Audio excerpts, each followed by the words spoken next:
What's Look, happening? look at all this backdrop showing. Oh Lord. Dad, hold this straight. Okay. Y'all, we trying to do two different things, and we did it wrong, and you can see my backdrop.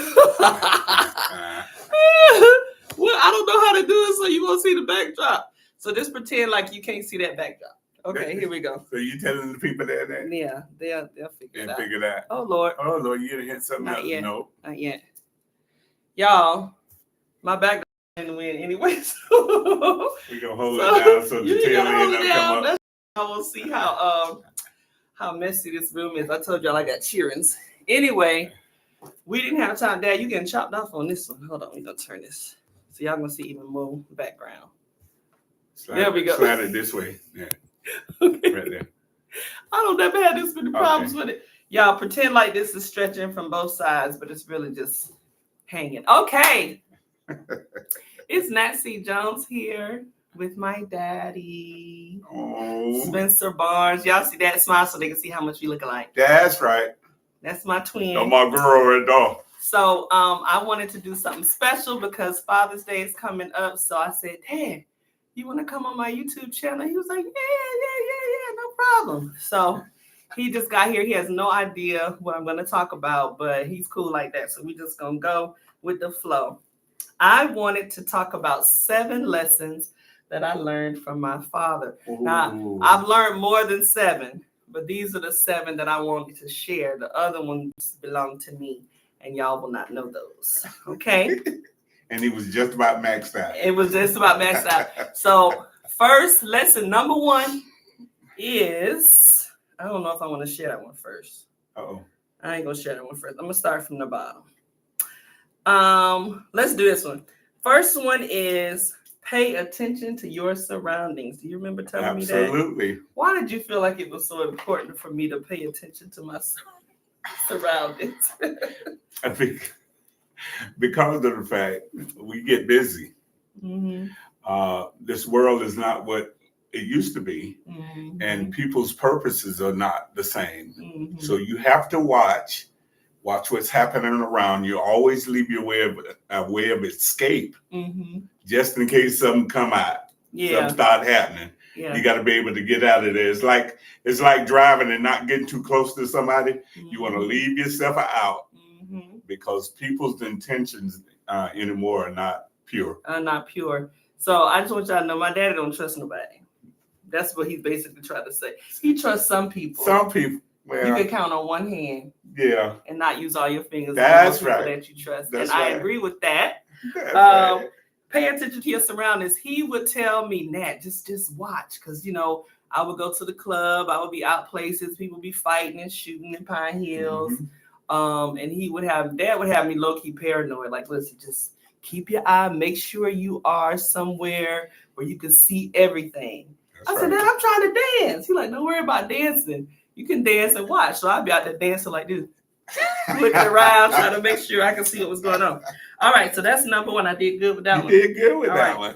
I'm trying to look at my I ain't trying to look at you. I can't see it now. Where your glasses? I got them. Okay, number 2. I got them. Always, they're going to think you, okay. Always check to make sure your doors are locked. Absolutely. Absolutely. Look, side note, Dad, are you from Malibu? I'm from Malibu Grove. He's from Malibu Grove. Right. That's right. But we had orange trees in our yard. They had orange trees in their yard. It was Orange Grove. It was Orange Grove before. Right. Okay. That's right. Well, he believes in safety of the family. Absolutely. And so because he drilled this in my head so much, I promise you, before I go to sleep, you know how sometimes you lay and you're like, did I lock that? And I'll be so sleepy and I'll have to get up. Mm-hmm. And I'll walk and look at every door and window in the house to make sure it's locked before I go to sleep. Most times they are. Every now and again, I catch a door that's unlocked, like a side door. And I'll see, this is why I do this. Every 6 months, I catch one. Absolutely. But yeah, my dad drilled that into my head. And the reason why? You remember the reason why? Why? Here was the reason why. One day I come home from working and I drive up in the driveway. There's somebody in the house. I could see them in the house. And there's my daughter and my wife laying there asleep. Mhm. Wife's got her purse right at her head Mhm. with the windows open. Mhm. The person came in, checked doors. He walked in the house to get the purse. Mhm.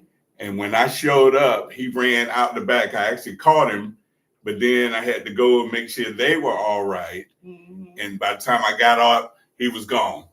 But just not having a door lock gave him entranceway because he passed by the window Mhm. and saw that, and that made him want to come in there and steal it. Yeah, and that was another thing you talked to. At night, the blinds got to be closed. Blinds got to be closed, I know and they some- got to be a certain way. Yeah.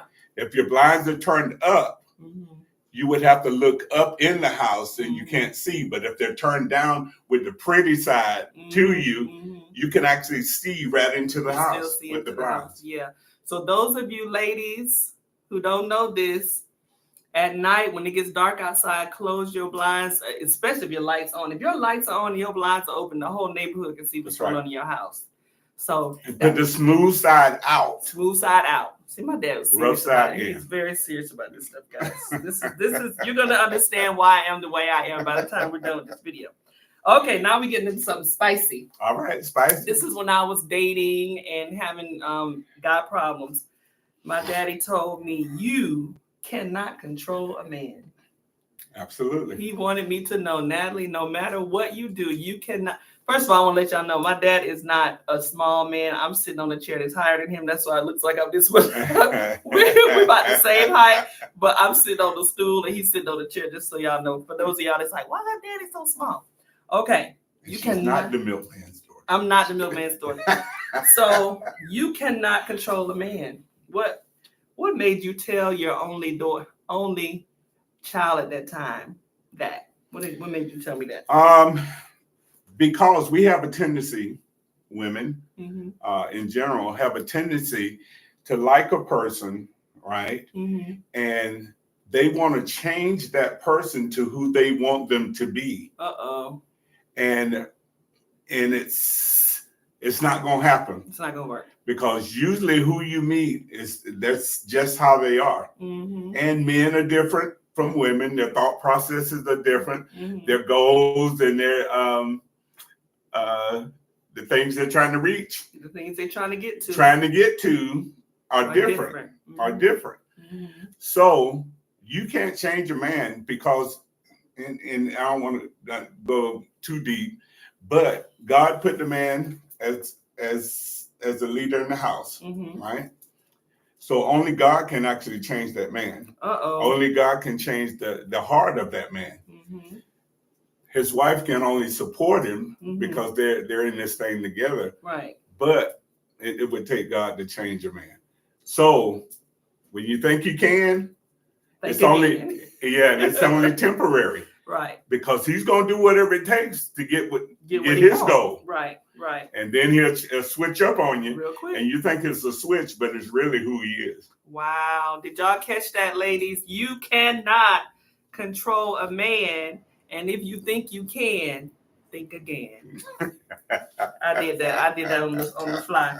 All right, I'm doing good. That's number 3. We got 4 more. Here we go. Dad, stop trying to look at my paper. I ain't looking at your paper. I can't see it. Okay, man. that's right. Here we go. Oh, this is a good one. I would say always know your exit in situations and places. Now, we kind of tapped into this a little bit when we talked about paying attention to your surroundings. Yes. But this goes into it a little bit more about knowing when to exit, always being aware that you can exit. And this is about situations, bad situations, as well as places that are unsafe. That's so right. I know for instance, when we go to a restaurant, Dad always has to sit facing the door because he wants to have his eye on the exit. But why is it important to know how to get out of bad situations and how to get out of unsafe places? And I think I just mentioned too, it's like with driving. Mm-hmm. Okay. A safe driver is always going to leave himself an out, Mm-hmm. right? Whether he's going to be able to turn to the right or to the left. Mm-hmm. Now in life, because people are not genuinely nice, Right. and they're always looking for something. Yeah. You can actually see when you leave yourself an out, when you see something developing, Mm-hmm. what you want to do then is you only have a few minutes to make a decision before it goes bad. Mm-hmm. And you'll see it when it goes bad if you're paying attention. But then when it does, you got to have an exit plan. Mm-hmm. You got to have a way to get out of that situation and not get caught up in the game. Mm-hmm. Mm-hmm. And get caught up in the crowd. I remember telling Natalie when she was in high school in the band. She was a drum major, and my baby could go. I was so proud of her. She could dance and this and that, and she could play instruments, and now she's leading the band, my high school band and all that. But I told her, because what kids do, here it is, you got two good schools, Jones and Evans, who would actually challenge each other in the drum line. And so what happened in drum line? They had a fight. So I knew it was coming. But I would always tell Natalie, when it happens, I don't want to have to come down and look for you. I want to be able to look up in the stands and see that you're there. And to my surprise, or not really surprise, she actually listened. Keep doing that. And when it broke out, first I looked at the crowd, and then I thought about what I told Natalie as far as having an exit plan, not being in the whole crowd thing. And I looked around. And I looked, and she was standing up there in the stands where the band is supposed to be with probably about 3 people. Yeah. And it made me so proud. Yeah, not fight, not getting hurt. Not getting in a fight. You don't know if somebody's going to pull a gun out. Yeah. You don't know what these kids are going to pull a knife out. You could be innocent and you get caught up in it and you get hurt. So always having that exit is good. So what's interesting about this is also something that works. I keep trying to fix this. I'm just let it go. This is also something that works for situations. You have a window of opportunity to exit, and you want to take that exit before you no longer have that opportunity. That's right. Before the window closes. Yeah, because even if there's a situation like he was saying, if it's a gathering or something, there's a fight or people are shooting, you want to get out where you can. Don't be nosy looking around.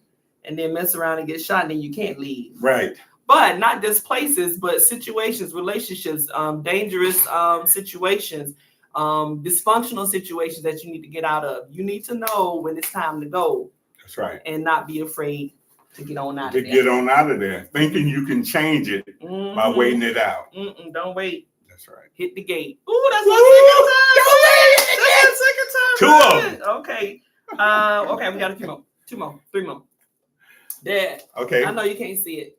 Let's see. Recap. Number 1, pay attention to your surroundings. Number 2, always check to make sure your doors are locked. Number 3, you cannot control a man. Why are there balloons going up? That's cool. Somebody gave us some balloons.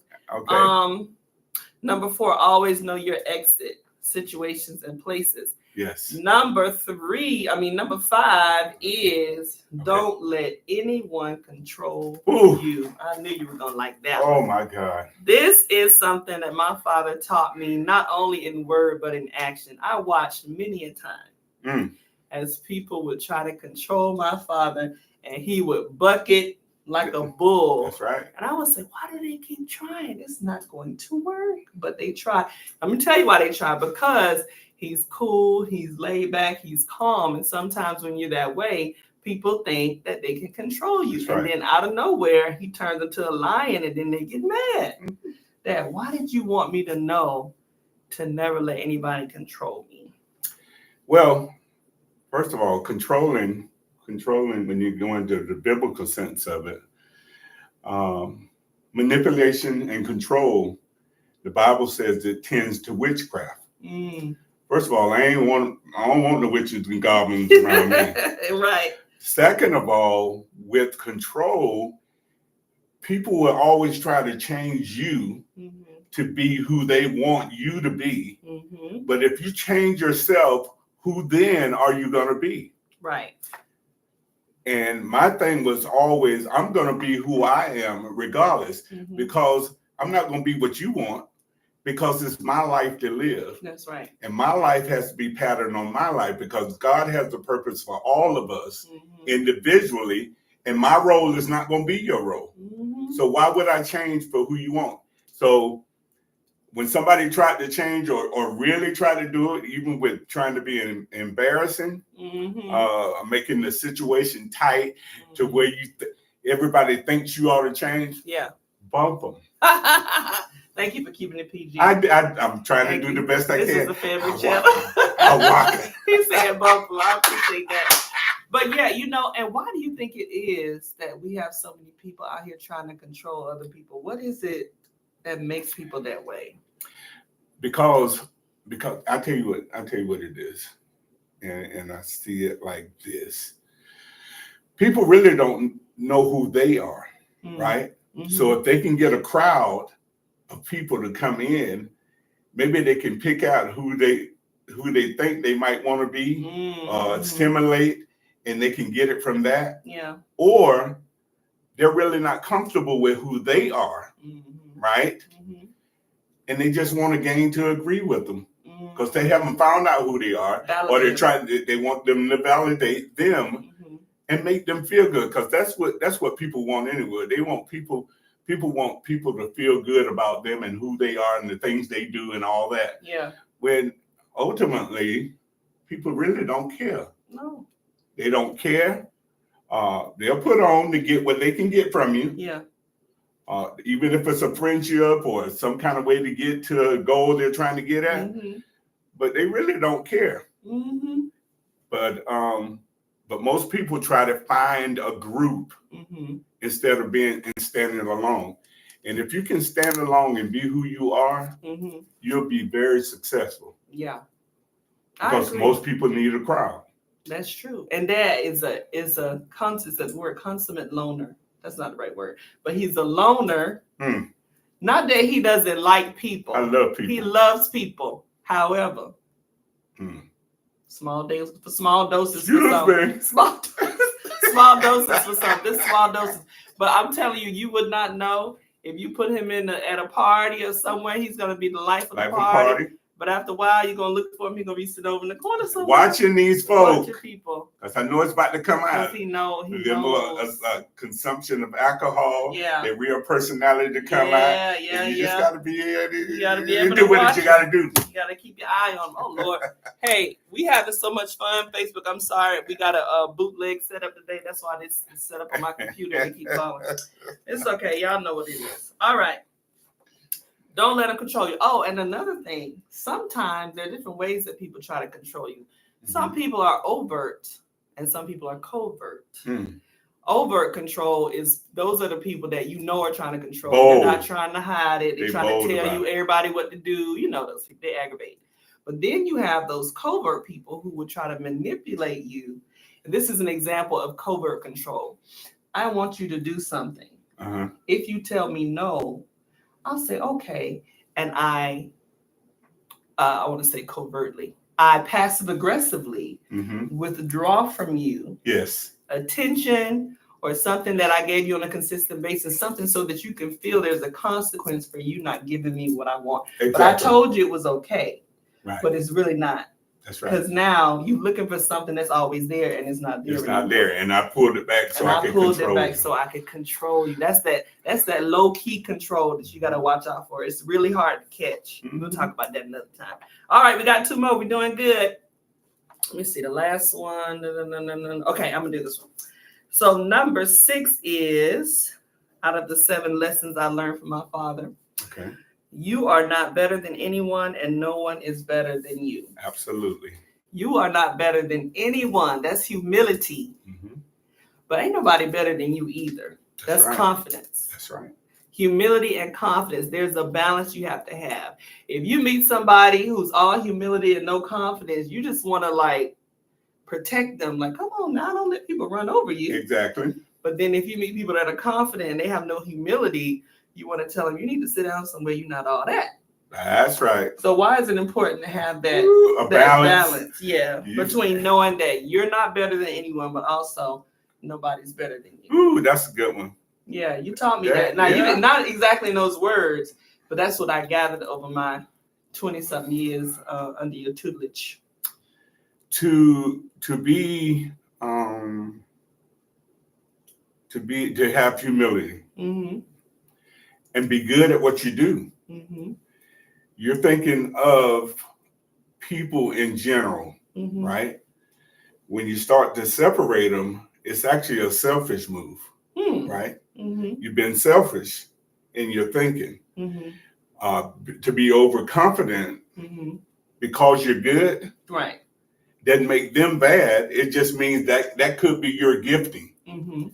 That could be that your gifting or your calling or your office, Mhm. to where, and just like we talked about, I don't know if you get to that one about treating people the same and all Yeah, that kind of stuff. that's the last one. Okay, but everybody's put here for a purpose. God has genuinely gifted you for a purpose. Mhm. Your gift is not my gift, Right. but you have to learn how to use your gift. Mhm. Remember who it came from, Right.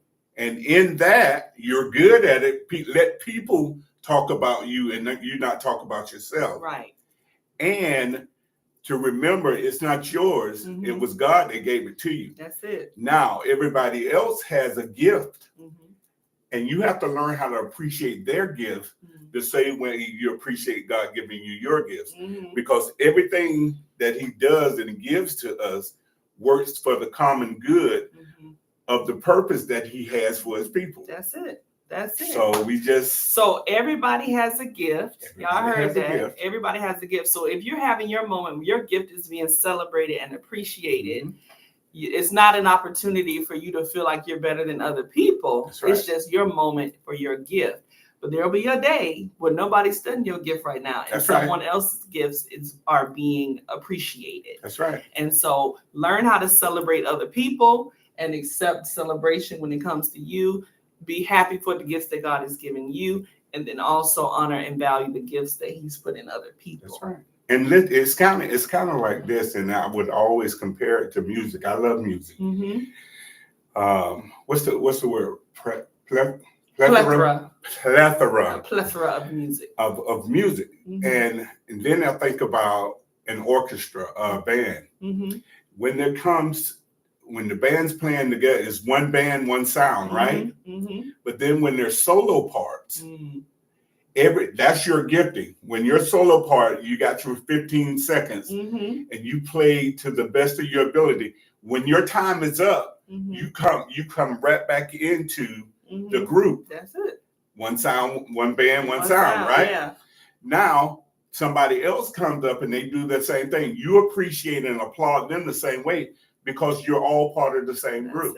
That's it. So we're all in this together. Don't be like Nick Cannon was on Drumline. Right. Okay. When your solo is done, just step back in the line. Don't keep stepping out front and playing loud and messing things up. Getting all in front of people. So this is something about me and Dad. We love movies, and so we movie heads. We would rather watch movies all day than watch cable because we don't like commercials. Right. And this was before Netflix. This was the VHS and DVD era. Yes. So what we'll do, we'll play a game where we will say a line from a movie, and the other person has to guess what movie it is. Yes. And so we used to do that all the time because we love movies. That's why we were referencing movies like Drumline, because we have watched. That's what we do. That's what we do, and we've watched it too many times.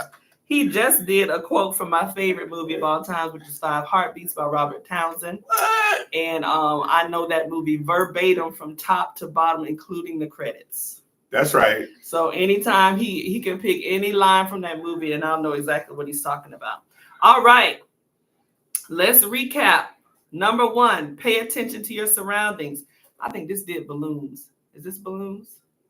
I did something like this. So Dad, look, make a heart like this with your hands and put it in front of the screen. Hold it. It ain't doing it. You got to do it deeper like that. There you go. Look at it. It made something for mine. I don't know what it is. And then if you do this, it'll do the like. But is that mine there? I don't know. Maybe your thumb too close. Wait a minute. Your thumb too close. Bring it back here. What? Do the like. There you go. Oh, look at it. Like over my head. Whatever. They don't see it on YouTube though. This is on Facebook. Okay, and I did something earlier, and it did a balloon. It did the balloon. I don't know what that was. Anyway, back to the recap. Number 1, pay attention to your surroundings. Number 2, always check to make sure your doors are locked. Number 3, you cannot control a man. Stop trying. Number 4, always know your exit situations and places. Number 5, don't let anyone control you. Number 6, you're not better than anyone and no one is better than you. These are 7 lessons from my father. The last but not least is number 7. Pay attention to the people who others ignore or overlook. Oh, wow. Pay attention to the people that others ignore or overlook. So we talked about this before, but we're going to share this with them. My father told me when I was on my way to Florida A&M, he said, he taught me a lot of things before I left. He's like, you gave me this power all at once. And if I was a drinker, I would have had to take a shot and a cigarette after that. I said, ooh, Daddy taught me a lot in this one sit down. I don't know what I'm getting into. Getting out of this house, going out into the real world. He said, Nat, I'm telling you. And my baby went probably 18 years. I was 17 years old, going to college, and he was feeling some kind of way. But he told me, all men want is this. You fill in the blank. And I said, okay, Dad. And then he said, always be nice to the janitors and the cooks and the secretaries and fill in the blank, etc. Those people that have service jobs, because most people don't appreciate them and they have what you need. They have the necessities of what you need. So for instance, he said the janitor has the key to every building that you need to get into. And then it's giving me a light because I'm doing this. Yeah. And then the cook has food. You need food you gotta to eat. Survive. That's right. And the secretary can get your name on the calendar. So these people that other people turn their noses up at and they think that they're not important, they're trying to, talk to the important people. He said, you need to pay attention to the janitors, the cooks, and the secretaries the like. Share the experience where you told me about when you were in school and the cafeteria. Oh, the cafeteria lady. Yeah. We didn't have a lot of money. And I scrounged up what I could. We eat that hot bread or get those the punches that you could. And if you found some change on the floor, I still look for change. Yeah. You get it, you gather it up, you put enough in your pocket, then you reach in there and say, yeah, I got enough to feed myself. But what would happen is there were always free lunches for certain kids, whose family didn't have the money and stuff. So I would always be nice to the ladies in the cafeteria as you go through. Baby, you want this right here? I say, yes, ma'am, I'll take that. Oh, no, I get you the big one. I said, oh, it's okay. Give that to them or whatever. Just, no, we got that. Listen, if you need something else, I got some stuff in the bag. So I would always be nice to them to the point to where after 2 weeks or so, they would see me and they said, boy, come on up here and get you something. Or I go through the line and I'm getting ready to pay because I done got my pennies together. Yeah. And they said, you got to worry about it. So for my last year and a half in high school, I got free lunches. Never signed up for anything, but it's all about how you treat people. And when people feel appreciated, they want to do something for it. They want to look out for it, especially if they they're parents of other children, or they have that, what is that you call for a woman? Nurturing. They have that nurturing spirit. So they're going to want to watch out for you with nobody else. Yeah. If danger comes around, they're going to make sure you are all right when they see you. Baby, were you all right? Where'd you go? Oh, listen, you ain't got to worry about it. Here, take this key, go in this room or whatever. So they're always going to look out for you. They do. And so in high school, that's what I ended up getting, free lunches. And so I would take my monies and give it to somebody else that didn't have any money. Right. Because they were giving me free lunches. So he was using honey. This is honey. You've heard the term, honey attracts more flies than what, vinegar? I don't know. I missed that up. Bees. Okay, attract bees. So listen, treating people right, man. If you are a jerk, you can be delivered right now. That's right. Right now in this video, we're going to stretch our hands towards you have you delivered from being a jerk with your ugly self. I'm not talking about the outside. I'm talking about the inside. If you treat people right, and not just the people who you think can do something. That's right. Because you don't know what people have. That's right. Janitors, secretaries, cooks, some of them doing it because they have to do the work and they can't find anything else. And some of them just want to do it. They do it because they like it. Because they like it. I met a janitor when I was in college. She said, baby, I got plenty of money. I'm just retired and I needed something to do. So I'm out here doing this. That's you don't right. know what people You have. have no idea. If they don't have monetary, they could have access That's or right. a key to something that you need. But if you out here just looking for the people with the suits and ties on, you're going to miss out on your blessing. Okay? But the one that say, don't be deceived. Don't be deceived. Okay, so I took that said he loves this about me. I listened to my dad. Yeah. Okay, when he would give me advice, when he would tell me to do something, I would do exactly that. My dad told me before I went to college, he said, all men want is the cookie. He said, Right. don't do nothing, at least until you graduate. I took that personally, and I said, I'm not going to do nothing until I graduate. And then I gave myself a graduation gift. All right. We're talking. I gave myself a graduation gift, but I kept it together all through until I graduated because I said, Dad told me not to, so I'm not going to. But he said nothing about the 2 weeks after that. Right. But anyway, so then I listened to what he said, his story about the cafeteria, and I always stuck with me because I like to eat. Mm-hmm. So for those of you who know college, if you went to Florida A&M or any HBCU, organization is not a strength. Right. Long lines everywhere. So when we getting out for lunch, we got a couple of minutes before we got to get to our next class. Them lines are wrapped around the building. It's slow, right? So people are cranky. They in the line. They got attitude. My dad also told me, don't ever have an attitude with anybody that's about to hand you food. That's right. That's just not smart. I don't care if it's Wendy's, Popeyes. I don't care how long they took. You better smile if you don't want boogers and dirt in your food. Yeah. Anyway. Or you can rain down fire from heaven because they're going to do something to that. Do something to your food. Be nice. That's not smart. So anyway, so I said, I'm going to do what my daddy did, and I'm going to see how to work around this line. So I would be so nice to the cooks. I would say, how you doing? How was your weekend? Oh, how's your daughter doing? And, treat them like the human beings they were. Nobody else was speaking to them. I would watch. Nobody was speaking to them. They were talking to each other and they were taking the food and walking off. Yes. And I'm not saying I was the only one speaking, but I was one of the few. So I did that long enough to one day, this one guy, I called him Unc because he looked like he could be a Barnes. Right. It's a few of them out there that look like they could be. So I was like, you look like you could be one of my daddy's many brothers. So I'm going to call you Unc. He's like, all right, baby, whatever you want to call me. You know what I'm saying? And so I said, hey, Unc. He said, we got some good stuff in the bag. I said, what? Because they had lasagna or something that day that I didn't want. He said, we got some catfish in the bag. I said, what you mean in the bag? He said, we got all kind of good stuff in the bag.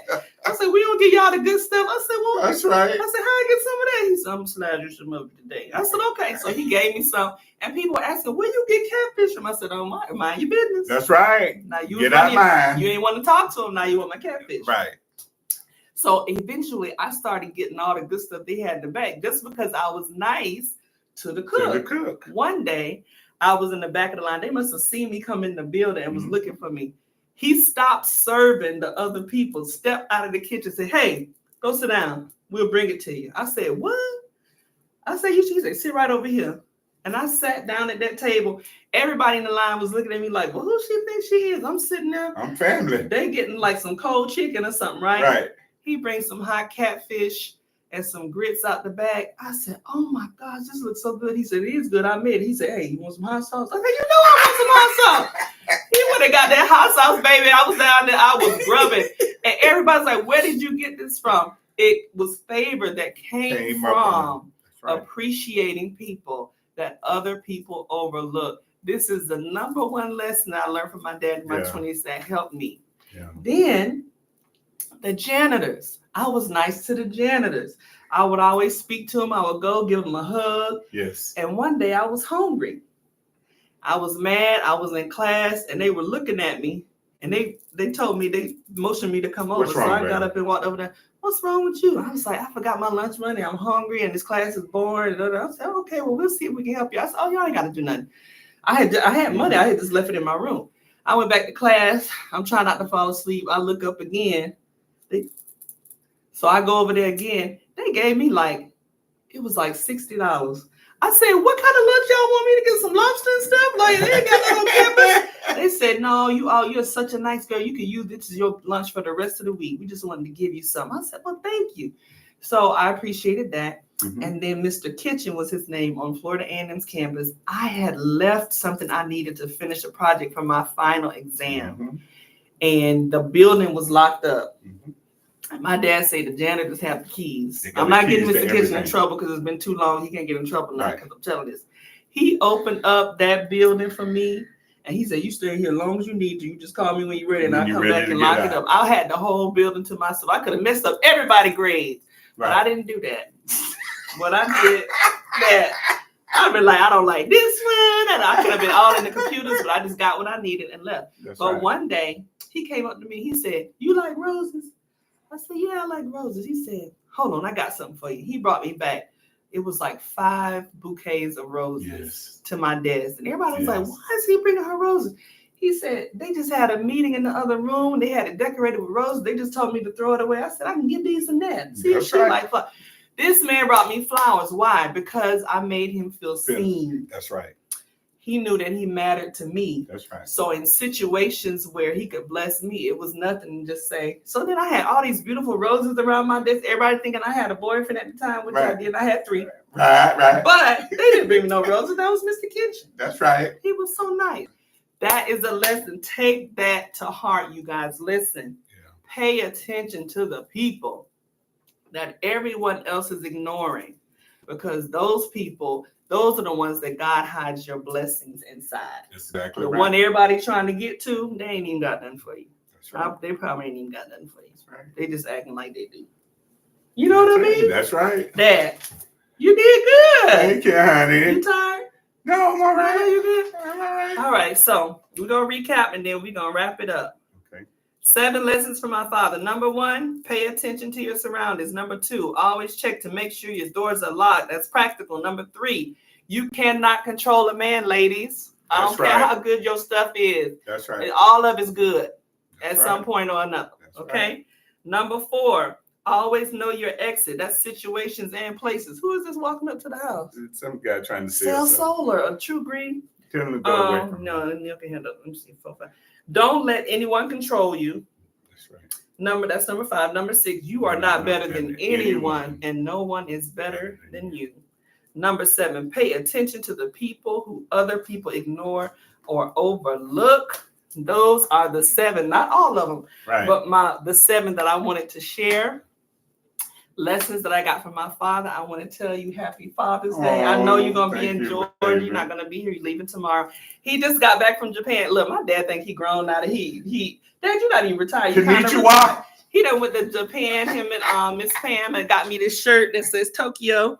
Brought me some stuff. Me and my kids back. I'm going to go to Japan next. Yes. Was it nice? It was nice. It was nice.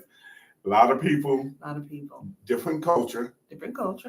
clean. The people were nice, Mhm. but it's just a lot of them. You didn't experience no racism and nothing like No that? racism They were just at nice. all. They were just nice people, and they were going about doing their own business. Mhm. A lot of them together, and nothing ever broke. I didn't see one thing break out. You know how we can do. I do We know get how the- we we can get do. gatherings, Yeah, we get a little and spicy. before we get a little spicy, and then Yeah. things break out. But I never saw that. It's too many people for them to be fighting. Where they gonna go? They don't have an exit. They don't have an exit. That's what Dad said. He said, "Listen, it was nice that, but I ain't got to go again." Right. He said, because I like to have my space so I can see it. There was people everywhere. Well, I just want you to know how much I love you. Oh, I'm so proud of everything that you've accomplished, and you are the wind beneath my wings. love, baby. These my Patti LaBelle wings. You the wind, you the wind beneath my wings, and I appreciate you so much. All the lessons that you have taught me in life have made me a strong person, a wise person, Yes. a better person, a confident person. I Yes. know I'm not afraid of anything, and I know I can do anything That's right. because of you. Oh, sweetie. Look. And when do you remember my proudest moment that I told you? What? My proudest moment of you. When with I- all the giftings that you Yeah. had and everything and all the awards you got. Yeah. What did I tell you? When I told you that I could hear God's voice, That's it.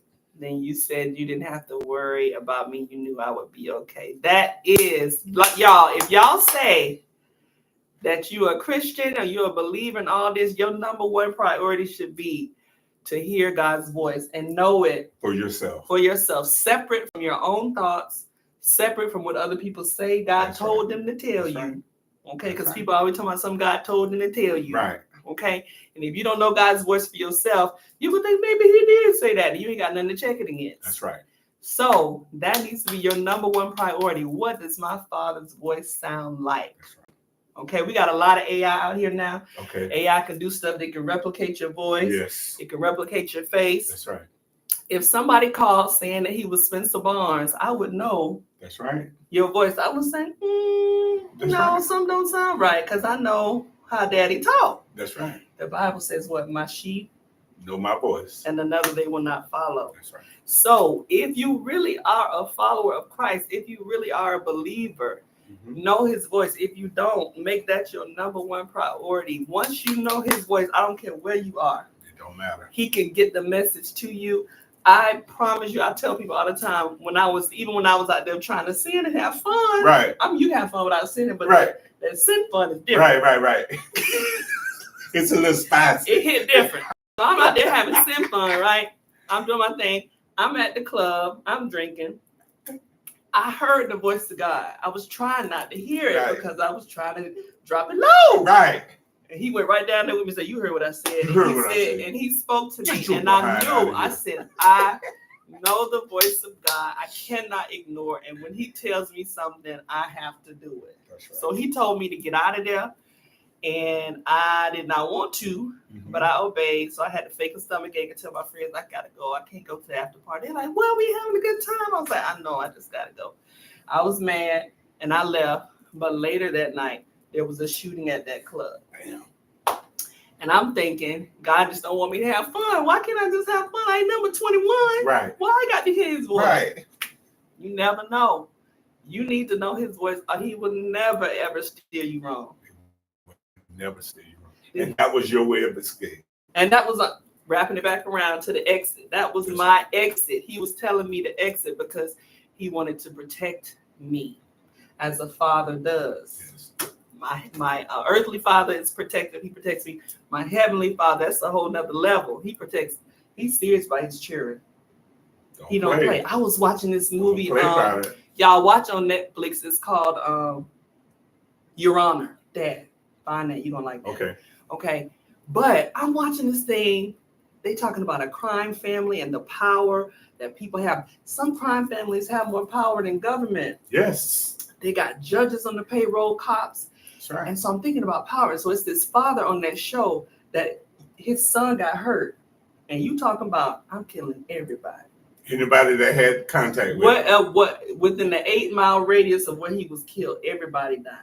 And so, as fierce as that father was in an evil way, God is so he is the creator of the universe. Right. You ain't got nothing to worry about when you are in his hands. But King Kong ain't got King nothing Kong ain't. My dad want to cuss so bad. I'm gonna tell y'all right now, he's being so good. I'm so proud of him. Cause baby, listen. It'll shoot out. It'll shoot out if you catch him at the wrong time. But no, King Kong ain't got nothing on our God. That's right. And I like, this is something my dad says too. It makes me laugh every time. He said, I don't know why God continue to fool with me. I don't know why he continued to. But that's that humility. Like, I know I'm still working on some things, right, but he's still good to me. And the time that I mess up the most is when he blesses me. That's when his when sin does abound. Woo, great. Much more. I'm trying to say that scripture. You know, I know y'all was talking about me not going to church that much. I know I don't go, but that much. I'm doing better, but I know some word. I got some. That's right. It's all up in him. It's all in me. So where sin doth abound, abound. That's right. Come on with grace.